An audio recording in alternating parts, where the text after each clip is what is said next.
Assalamualaikum warahmatullahi wabarakatuh. Perkenalkan, nama saya Iin Anggelia Arnida selaku mahasiswi Universitas Mandala Waluya Kendari, program studi S1 Farmasi. Pada kesempatan kali ini saya akan memenuhi tugas mata kuliah Farmakologi 2, di mana dalam video ini saya akan membahas mengenai kanker. Sebelum kita membahas lebih jauh mengenai kanker, terlebih dahulu kita harus mengetahui apa itu kanker. Kanker adalah penyakit yang terjadi akibat pertumbuhan sel-sel abnormal yang tidak terkendali, sehingga menyebabkan jaringan tubuh yang normal menjadi rusak. Penyakit kanker merupakan penyakit dengan karakteristik adanya gangguan atau kegagalan mekanisme pengaturan multiplikasi pada organisme multiseluler sehingga terjadi perubahan perilaku sel. Jenis-jenis kanker. Yang pertama ada karsinoma. Jenis kanker ini berasal dari sel yang melapisi permukaan tubuh atau permukaan saluran tubuh. Misalnya, jaringan seperti sel kulit, testis, ovarium, leher rahim, rektum, dan lambung. Yang kedua ada leukemia, di mana kanker ini tidak membentuk massa tumor tetapi memenuhi pembuluh darah dan mengganggu fungsi sel darah normal. Yang ketiga ada limfoma. Jenis kanker ini berasal dari jaringan yang membentuk darah, misalnya seperti jaringan limfe dan lakteal. Yang keempat ada glioma, di mana kanker ini susunan sarafnya misalnya seperti sel-sel glia atau jaringan penunjang di susunan saraf pusat. Yang kelima itu ada jenis sarkoma. Jenis kanker di mana jaringan penunjang yang berada di permukaan tubuh seperti jaringan ikat, termasuk sel-sel yang ditemukan di otot dan di tulang. Dan yang keenam ada karsinoma in situ, di mana ini digunakan untuk menjelaskan sel apital abnormal yang masih terbatas di daerah tertentu sehingga masih dianggap lesi prainvasif atau kelainan atau luka yang belum menyebar. Sel normal menjadi sel kanker. Pada sel-sel kanker itu tidak terdapat sistem kontrol yang mencegah sel tumbuh berlebih dan penyusupan sel ke jaringan lain. Abnormalitas dari sel kanker akibat dari mutasi gen yang mengatur pembelahan sel, mengakibatkan sel-sel yang bermutasi memperbanyak diri jauh lebih cepat dibandingkan dengan sel-sel normal. Selanjutnya genetika kanker. Gen-gen yang dapat mengalami perubahan itu yang pertama proto-ontogen, menghasilkan protein yang normalnya meningkatkan pembelahan sel atau menghambat kematian sel normal. Yang kedua, jika mengalami mutasi itu disebut dengan onkogen. Yang ketiga, gen penekan tumor. Gen penekan tumor menghasilkan protein yang normalnya mencegah pembelahan sel atau juga dapat menyebabkan kematian sel.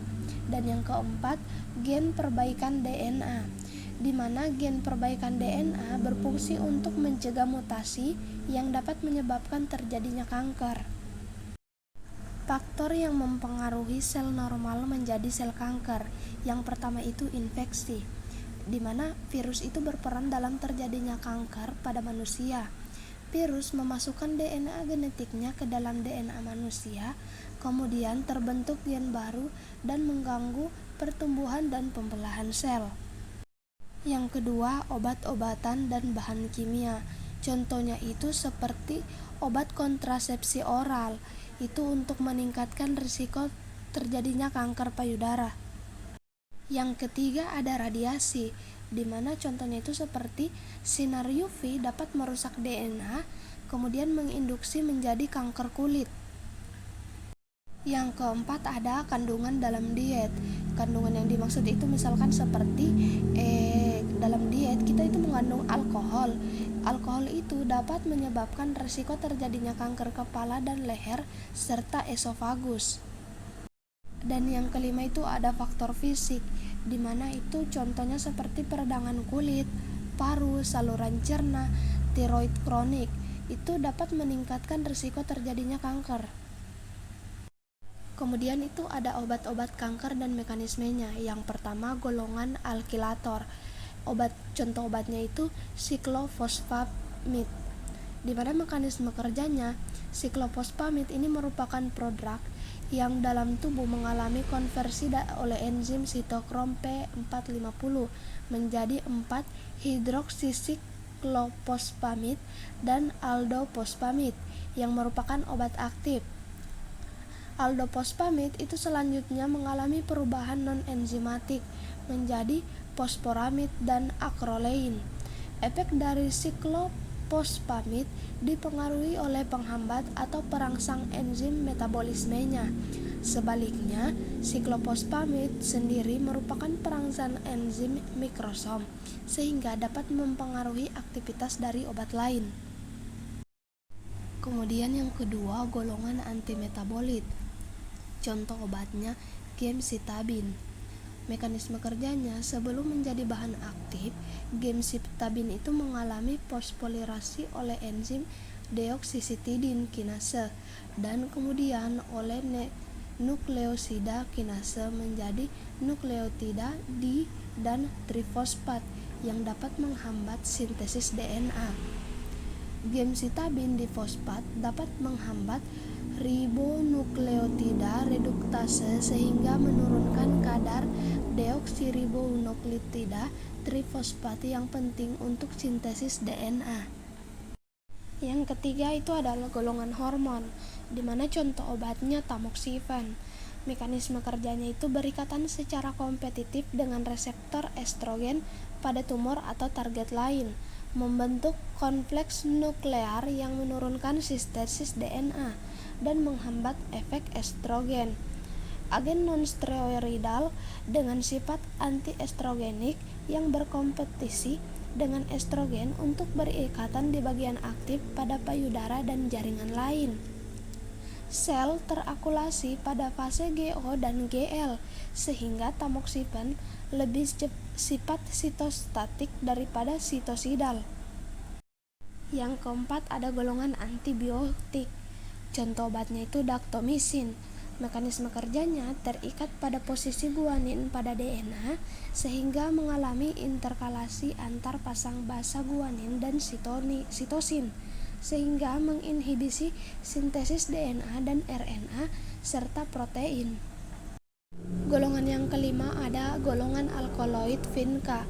Contoh obatnya itu vinblastin. Mekanisme kerjanya, vinblastin itu berikatan pada tubulin dan menghambat formasi mikrotubula.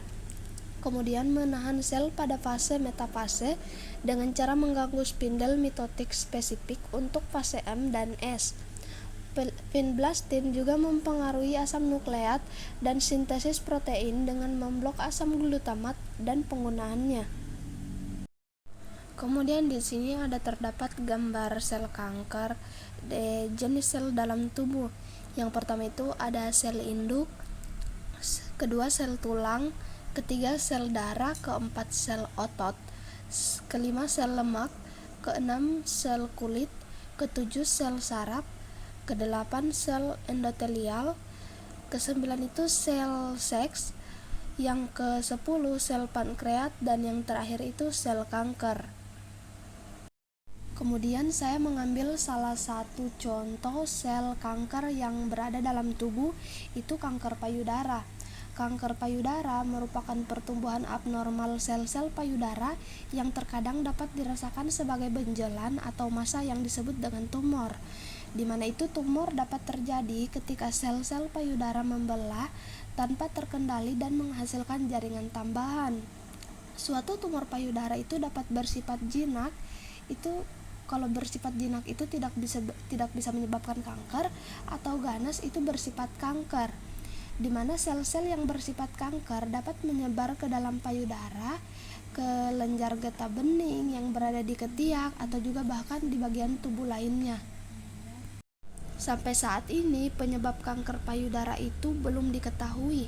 Terkadang terjadi pada wanita yang memiliki anggota keluarga yang menderita penyakit tersebut atau penyakit genetik atau keturunan, mulai dari mengalami menstruasi sejak dini atau usia muda, di mana dapat menyebabkan hormonal. Terus hormon wanita yang normal itu mengendalikan pembelahan sel-sel payudara. dan dapat memicu timbulnya kanker payudara. Wanita yang lebih mudah terkena kanker payudara itu wanita yang berusia di atas 40 tahun dibandingkan dengan wanita yang usianya lebih muda.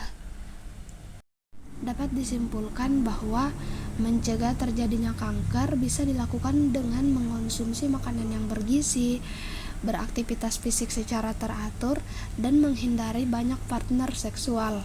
Sekian yang dapat saya sampaikan. Mohon maaf apabila ada salah kata. Wassalamualaikum warahmatullahi wabarakatuh.